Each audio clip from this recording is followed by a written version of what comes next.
All right, welcome to the W2W Review. I am the Oakland Knight, and joining me from his LA studio is Raider Pirate. What's up, Pirate? What's going on, Raider Nation? All right, guys. Exciting time today. Today is August 12th, 2016. That means we get to see our Raiders live on the field tonight, 7 p.m. Pacific Standard Time, 10 o'clock Eastern Time. So make sure that you're tuning in, find the game, stream it online, whatever you got to do. And that's what we're here to talk about today. We are going to talk about the Raiders versus the Cardinals. It is time to go live, full force action, attack the quarterback, attack your offenses, whatever you got to do. Let's get the job done today. All right, Pirate. We're going up against the Arizona Cardinals today, a team that is projected to be a Super Bowl contender. What do we got today to start off? Let's talk about this game a little bit. Yeah, man, exciting. This is a good matchup, I think, for this Oakland Raider team. This is, an Arizona Cardinal team that was, like you said, is predicted to go to the Super Bowl this year and was very close to the Super Bowl last year. They were 13-3, extremely well coached by Bruce Arians, who has done a great job since they built up with Kurt Warner, got to the Super Bowl, and then kind of fizzled out. And then Arians came along, and he's just really got this team going in the right direction here. So. This is a team that's expected to go 12-4. I'm looking at a few different publications. I've got, a number of different publications here, all over the place, plus stuff that's online. And the median number that I keep getting is about 12-4 for this football team. So once again, they're extremely well coached. They had 6,533 total offensive yards. And that's not even talking, this is an explosive team, so that's going to be a challenge sort of on this revamped new defense. And obviously, those are the starters, so nobody's saying that this is going to be a clean game like that. But this is a team that has the potential to obviously do that. Carson Palmer, 4,600 yards. Those are big time numbers, 35 touchdowns, but 11 interceptions also. So he has been known to turn the ball over. David Johnson. This is a guy that's getting a lot of play right now. So this is going to be good for us to see how we stuff the run early on. Arizona may try to establish the running game and come after us in that way. All in all, extremely explosive. They've got some issues with their offensive line, but particularly their center position. But this is still a very good team. It's well coached and it has some good depth. So this is not a game where we should see some sloppy play. And by the second quarter, only Raider fans are going to be watching this game. I think this game has some potential if you're watching both of these teams closely. Well, yes, let's just face it right off the top. I mean, we're playing a team that we're striving to be like. I mean, they had an incredible season last year. Now they're projected to go 12-4. That's exactly where we would love to be. So I think it's a great first test. Maybe coming out the gate, it might be too strong of a test with all the things that we need to look at. But, once again, it's preseason, but I really like the matchups. Like you said, I mean, David Johnson had a breakout season last year. He's a very strong running back. So it's going to put the middle of our defensive line to the test. So looking at the depth chart and Dan Williams supposedly being in trouble and Justin Jelly Ellis getting the nod. That's all the reports coming out of camp is that he's going to get the nod starting. It's going to be essential that Justin Jelly Ellis showcases his ability to play, especially over the nose, and really kind of make this happen. I like the fact that we're going against Carson Palmer, Larry Fitzgerald, John Brown, I think his name is, or Josh Brown, or I believe that's his name. Anyway, they got some good receivers. Let's just put it that way. So. Emerson and Smith are going to get tested right out the gate. Don't know exactly how much time Carl Joseph is going to play today, but it's also something, once again, our secondary, in the whole safeties and corners will be tested right out the gate. and most likely only for one series, but it's essential to see live action football at this point, and I'm excited to see what this defense is going to at least look like. We're not going to put too much emphasis on how they play week one here in the preseason, but man, this is going to be a great test. Pirate, what are some of your thoughts on the secondary going up against this high potent Arizona Cardinal offense? Yeah, well, this is a good matchup. You're talking Larry Fitzgerald, who, even though he's a little bit long in the tooth, is still obviously a very, very dangerous weapon on this team.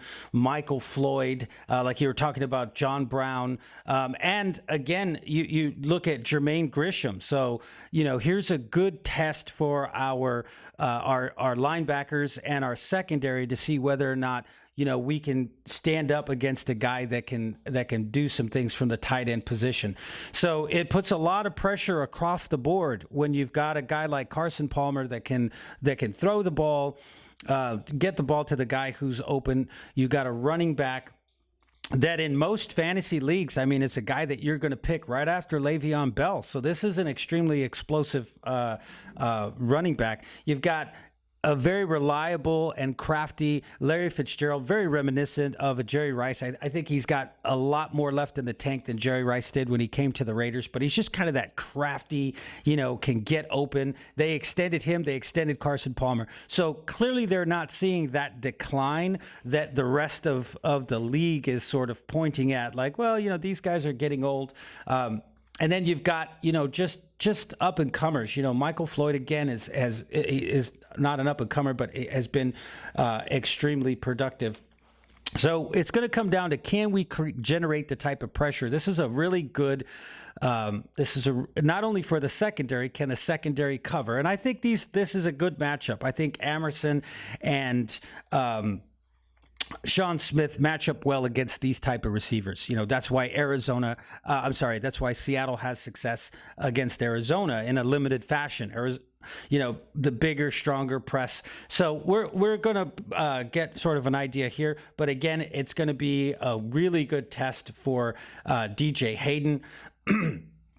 Going against Brown or whoever it is, JJ Nelson, whoever they throw into that slot position when they start to open it up. So, and you got to remember Chris Johnson is there as well. So you've got a number of different running backs that they can kind of throw into the mix. And Carson Palmer, you could say what you want about him. You could say he's a bad quarterback, 13-3, got his team close to going to the Super Bowl. So apparently he can do something right. Yeah, and I think that, to finish up on the defensive part of this thing, I'm really excited to see the pass rush. It's something that we've been working on all offseason. I mean, we brought in guys like Jahad Ward, Bruce Irving, and we got Mario Edwards Jr. back. Justin Jelly Ellis is a big guy, but he has a great motor.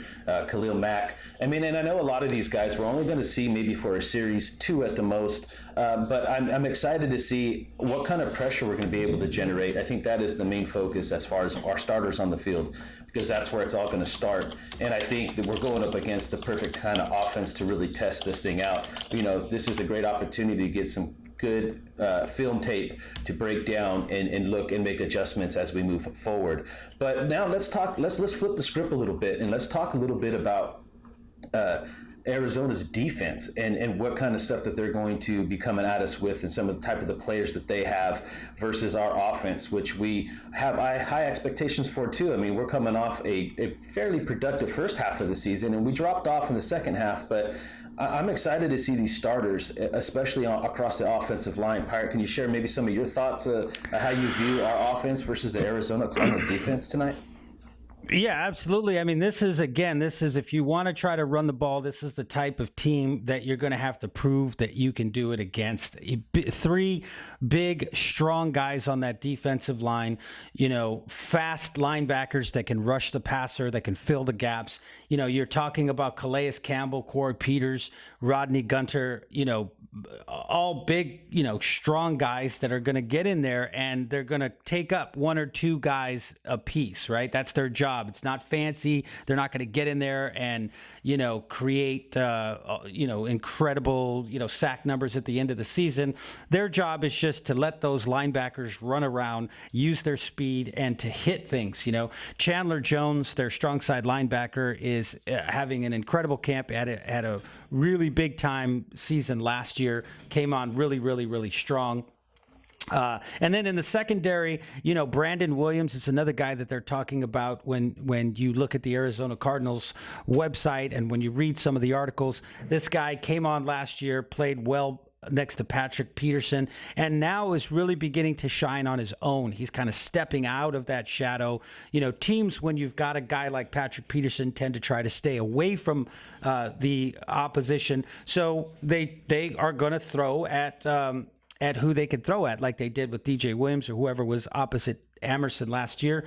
And now what they're saying coming out of camp is that this kid, Brandon Williams, is really stepping out of that shadow. He's turning it on. So that's going to be a challenge. Patrick Peterson and Brandon Williams, even if it's only for a series or two, against our starters and Derek Carr. Strong safety, DJ Swearinger, has really come on strong as well.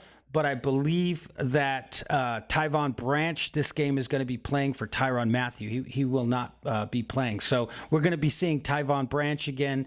And again, DJ Swearinger is another guy. So this secondary is a really good secondary. I think they've got a strong three-man defensive line, including some of their backups.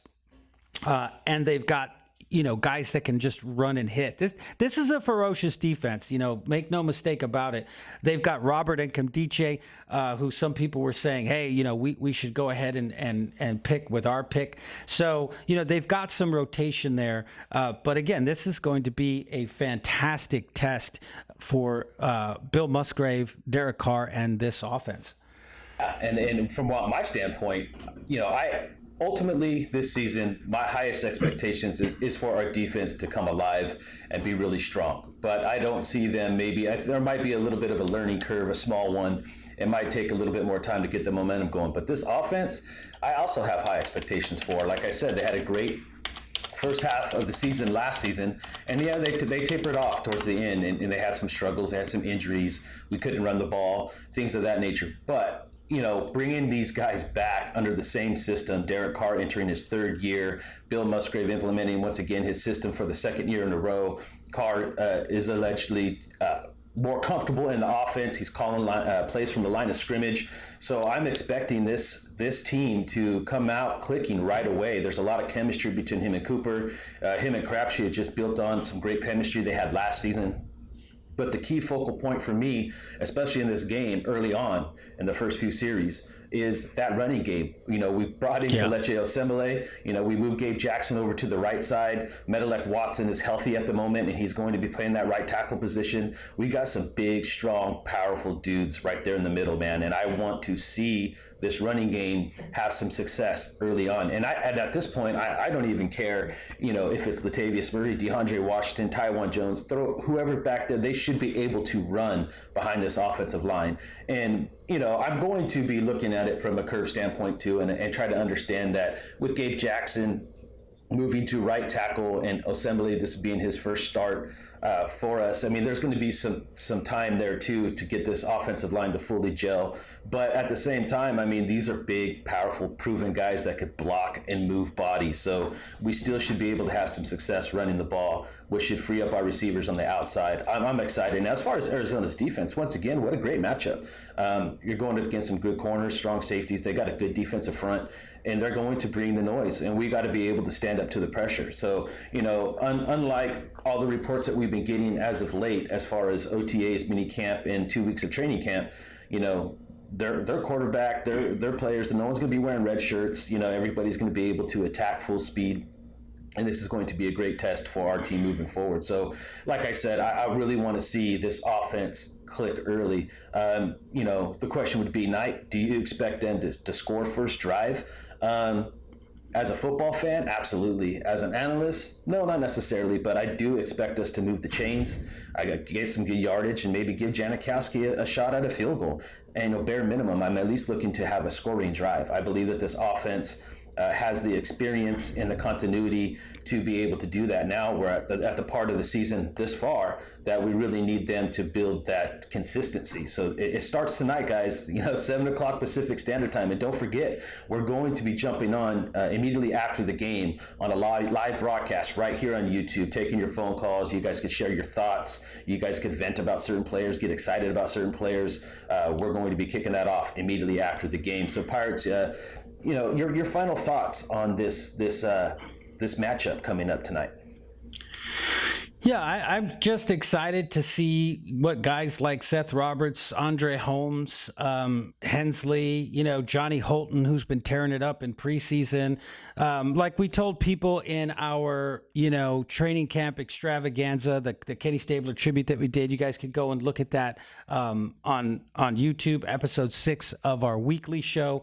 I'm excited about seeing some of these guys that we haven't heard too much about, looking at guys like Vidal Alexander, Jaden Mickens, Gabe Holmes, some of the Max McCaffrey, seeing if these guys, are even going to get on the field. I mean, we've got so many players, you really are going to start kind of looking at, who do we think has the maximum chance here of becoming a depth player, because that's what that's about. And we'll talk a little bit more about that. But I'm really excited about seeing things like that, seeing when their number is called.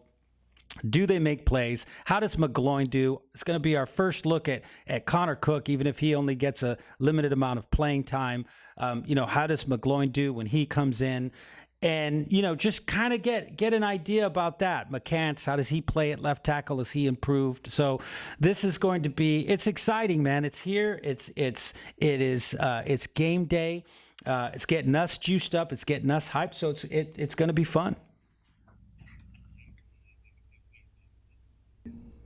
Yeah, and I can't wait, man. 7 o'clock Pacific Standard Time, guys, here on the West Coast. On the East Coast, you're looking at about a 10 o'clock start time. Yeah, it's on NFL Network. NFL Network, it's on I'm NFL sure Network. If they don't carry it, there will be replays. So we're on NFL Network, so that's nationwide. So we should, as long as you have NFL Network, you should be able to catch the game. It's going to be very exciting. Okay, that's going to cover our first outlook of this first matchup. When we get back from break, we're actually going to take a look at what preseason really means, some of the things that we should look for, and whether or not we think preseason's important or not, or if it's just a waste of time. So when we get back, we'll take a look at that. Stay tuned.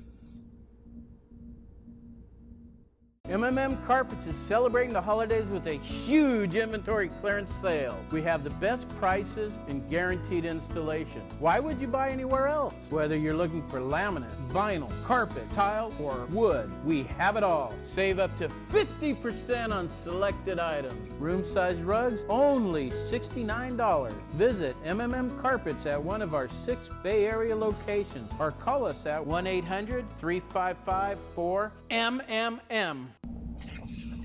Welcome back to the W2W Review. I'm the Oakland Knight, and joining me, as always, is Raider Pirate in LA. Now we are going to get into what the preseason should really mean, at least our thoughts on how we view the preseason. So, Pirate, I'm going to ask you this blunt question. Do you think the preseason is worth it, or should the NFL cancel it? Well, I don't think that you can really cancel it in its entirety. I think that it's extremely important, particularly for the players that we're talking about, the guys that are fringe players, or you don't know exactly what you're getting. They've been injured. They've been on different teams. They haven't had the time to acclimate to what it is that you're trying to do. You don't want to put guys like that out on the football field and have them lose you a game that matters, right? So when you're bringing these guys in and you're giving them, I think it's set up kind of perfectly. I keep hearing all of these things about it's too long, or we need to make the preseason shorter and add more games. The teams are still getting the money that they would normally be getting from these games, from the television contracts and the stadium revenue. To me, the first game is really just about getting guys used to hitting, so you don't want to do too much of that. The second game kind of is about figuring out, okay, let's get a drive or two together. Let's try to get some momentum. Let's take what we did from that first game where we didn't get very much time, and let's move it into the second game, and let's try to learn from those mistakes. And in order to do that, you have to have more opportunities. That third game really is about, okay, let's go into the half, let's make our adjustments like we would in a regular game, and then let's come back out and now let's try to take everything we've learned so far from these first three games. Now, if anything, this fourth game is kind of sort of iffy because, again, you're going to hold out players, that you're going to hold out your veterans. By player, it a lot of times it doesn't seem to have as big of an effect. So I saw something the other day that said Rob Gronkowski has not played in any preseason games since 2012, right? And it hasn't seemed to hurt him at all. We would have guys like Charles Woodson, we'd have guys like Justin Tuck that would kind of sit out games, guys that were older, longer in the tooth. You know what you're kind of getting from them. They've been involved in the system. Do you really need to put them out there and risk them getting injured? So player by player, I think that, if a player has it, you don't necessarily need to get them out there if you know that they can man that position, that they're a captain at that position. But I think as a whole, it's extremely important. And again, that fourth game of the season, that could be the difference between a guy making the team and having a long career in the NFL and not making the team, right? So if you decide to make your roster cut in, week 3, at the beginning of week 3 before that third preseason game, or maybe right after that third preseason game and not after that fourth preseason game, there's a lot of players currently in the league and that were in the league in the past that would not have made it. They for whatever reason, they stood out in that particular game, and the risk of injury was very, very low because the majority of your starters and even your second teamers were kind of getting a series or two just to keep the blood pumping. You talked about it the other day when you discussed Aldon Smith. You can't miss a bunch of time and then come in and play cold. And that was that's kind of like what happened. He came to us off of the suspension. We didn't know what we were going to get from him. He didn't have a preseason or OTAs. So that's something to look at. Yeah, this is my third year here on YouTube, and I've come up with 3 sayings in the last 3 years. First one was consistency and continuity. The second was when optimism meets reality. And this year, the saying's been system fit. So within those 3 sayings, that's the way I'm looking at preseason right now. And this is the best way I can explain it to you guys. Number 1, it's a great time to work on that consistency and continuity, especially if you're a young player. We're still only coming into our second year with this coaching staff. So consistency and continuity is still playing a big part of what we're seeing today. When optimism meets reality, now, there's a lot of optimism once again for this football team. But what is that reality going to be? What is that optimism going to turn into once the regular season starts? And preseason has given us that opportunity to really focus in and get this thing right, especially like you mentioned, Pirate, in our depth chart. That's where it's going to be key. So I look at that, and the third one being system fit. I mean, this is the perfect opportunity when the games don't matter. It doesn't matter if you win or lose. Sure, you want to win every competition you go into, but it's not going to hurt our team one way or another. If we win tonight or lose tonight, it's not going to make a difference. But what it does is it gets us to look at players like Jihad Ward, Calhoun, Cowser, all these players that we're bringing in and moving around, and even older guys like Bruce Irvin. Did we make the right call? Are they a system fit? Do they fit exactly what we're trying to do offensively and defensively? And without preseason, you can't really get a good judgment or a good grasp of what these guys are going to bring to the table in training camp. You just can't, especially defensively. I mean, your quarterback is wearing a red jersey, so it puts you in a position where you can't necessarily, let these guys like Jihad Ward, who's actually been blowing up our offensive line, but he also has to hit the brakes. We want to see him finish. I want to see this guy bust through the line and finish the quarterback. The same with Calhoun. So there's a lot of things to look at in preseason. That's why I believe it's important. Now, I understand the argument that it's just an opportunity for players to get hurt, but just to kind of feed off what you said once again, Pirate, guys like Charles Woodson wouldn't play. I mean, Gronkowski hasn't played since 2012 in the preseason. So know the guys that you have, like Derek Carr, Amari Cooper, they're still young. You want to get them some reps, but at the same time, you pretty much know at this point what they're bringing to the table. How about a guy like Michael Crabtree? He's been in the league a long time. He proved last year his skill set. I don't think he necessarily has to prove how he fits this system or how is he going to look this season. We know that he's pretty consistent. So we're going to get what we get from Michael Crabtree, along with a guy like Reggie Nelson. And Sean Smith, a couple of veteran guys. They've been in the league a while. We know what we're going to get from them from the standpoint of their physical and football IQ and their football acumen. We know that these guys are going to bring it. Now, we do need to play these guys, unfortunately, this season a little bit to get them acclimated to, once again, the system. But, you know, the preseason has set itself up to be very viable in my eyes. And there was a time where I looked at it a little differently. I looked at it like, wow, okay, maybe these guys are getting too hurt. I want my team to have the best chance. But as an organizational standpoint, looking in from the outside, looking in from an organization standpoint, you have to understand that you go out and you pick these guys up, undrafted, free agents, drafted, whatever the case may be, and you're watching film, and now you got to understand: is it going to transfer over from college tape to the NFL? You know, this is the test. This is where they set their depth chart, and that's what's key. And I'm really more excited for this season because there's a ton of guys we need to look at. Whether it's a veteran like Reggie Nelson and Bruce Irvin, or whether it's these young drafted guys like Jahad Ward and Calhoun and Cowser.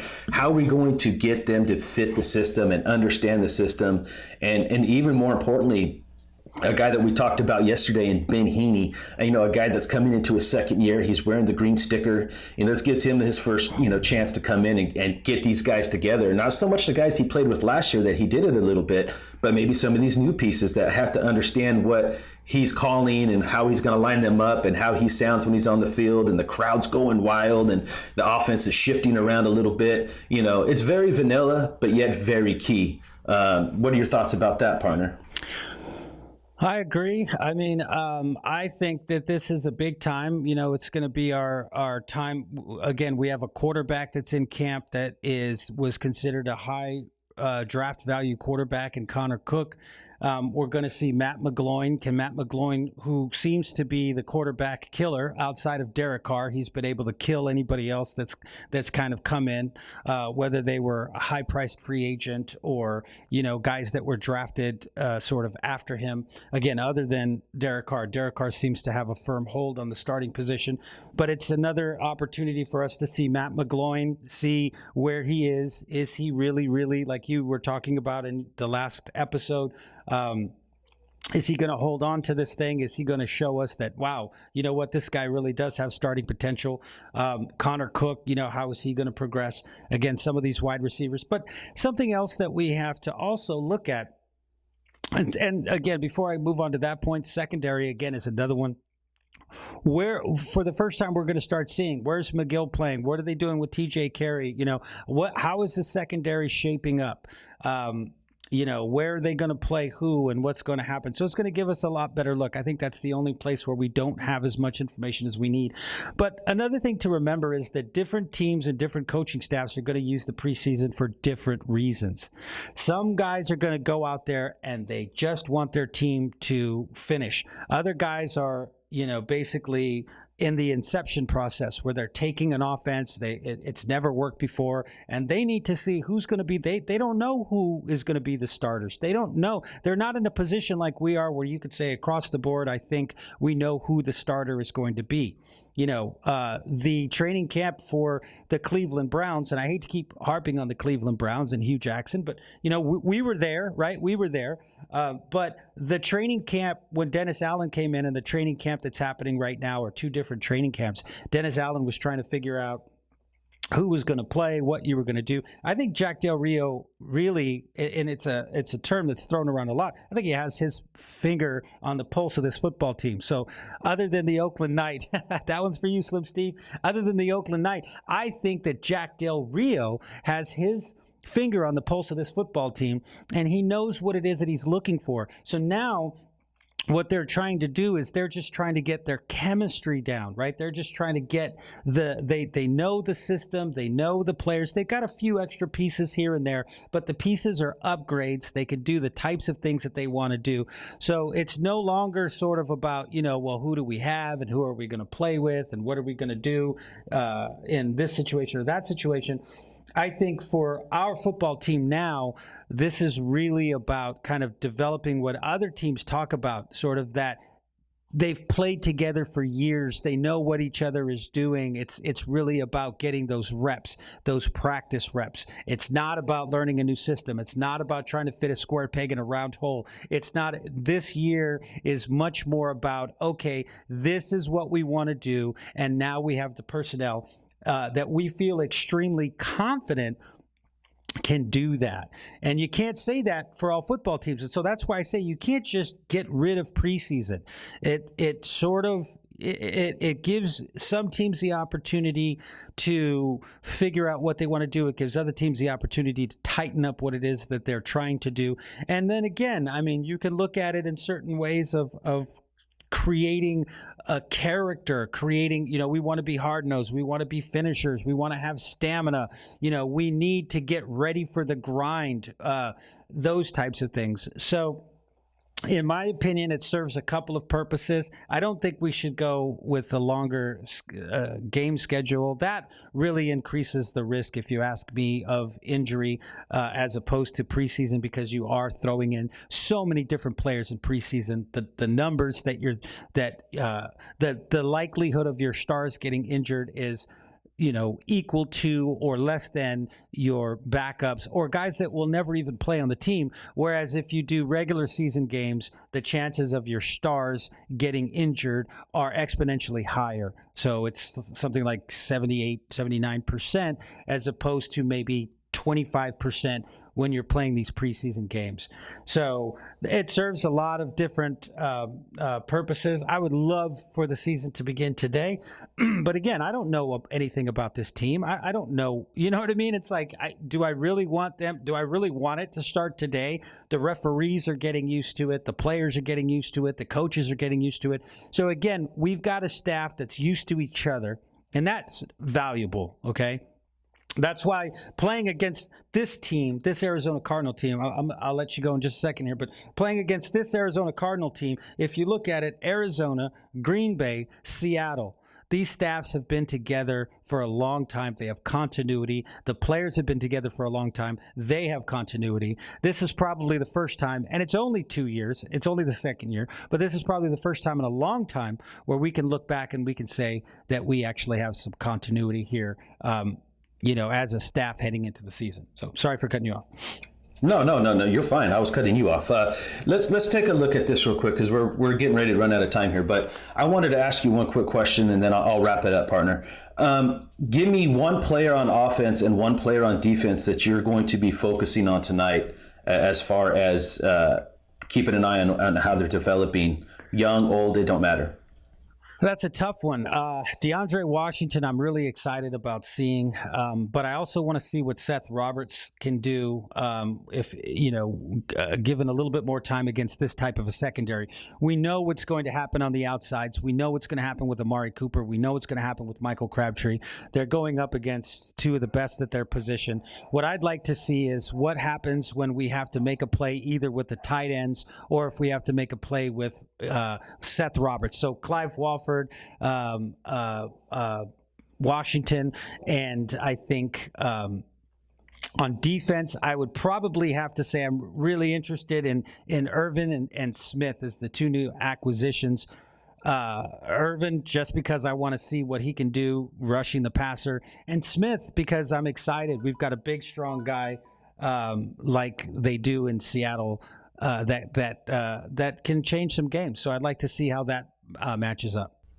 No, absolutely. I think those are some great picks. For me, I would really like to see on offense, I'm really looking to see what Connor Cook's going to look like under pressure, man. Full real pressure in the NFL. Now, he's going to be playing later in the game, so he's going to be playing against some guys that he's already faced, like in college and things like that. But I want to see how he handles the pressure and how his decision-making under pressure works, his accuracy, number one, and where he's at. I mean, I don't expect this guy to light it up tonight. I just kind of want to see where he's at, because that's something that we're going to be looking at next year. And on defense, I'm excited to see a guy like Jahad Ward. What's he going to do in live action attacking that quarterback? There's been a lot of rumors in camp of him lighting people up. So I'm kind of expecting and hoping that he gets a sack tonight. I think that would really jack me up. But I like your picks, man. I really like the fact that, hey, we got guys like Bruce Irvin coming over, Sean Smith, and even Reggie Nelson. How are they going to change the dynamic of this defense? What about Ben Heaney? We left out Ben Heaney, but that's going to be exciting to see too. How does he play in the middle of that? How does he call those defenses, Yeah, no, most definitely. And how's he going to match up against a tight end in the seam? And how is the safety going to help over the top in those situations? Because we struggled a little bit last year. So, let's keep an eye on that. So anyway, guys, the game kicks off 7 p.m. Pacific Standard Time, 10 o'clock Eastern Standard Time. You can find it on the NFL Network. I'm freaking pumped. I got goosebumps going up my arms right now. I've been waiting for this for a long time. We got Raider football. And do not forget, immediately after the game, come to the Will to Win on YouTube. We'll be doing a live broadcast right after the game, taking your phone calls, letting you guys speak your mind, what you thought, what you saw, what you liked, didn't like, whatever the case may be. And then at the end of the show, we will give you our thoughts on the game. So until then, don't forget to go check out Facebook, Instagram, Twitter at The Will to Win. Email us at thew2w@gmail.com. And until tonight, guys, stay Raider strong.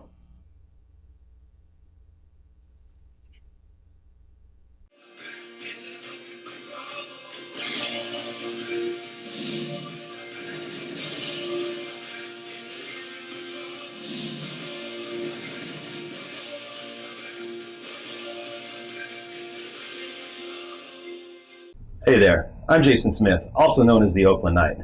We'd like to thank you for watching the Will to Win broadcast here on YouTube. And if you would like to stay up to date for more content like this, go ahead and hit the subscribe button down below. Or you could click any one of the videos on the side to watch more great videos. Thank you once again, and stay Raider strong.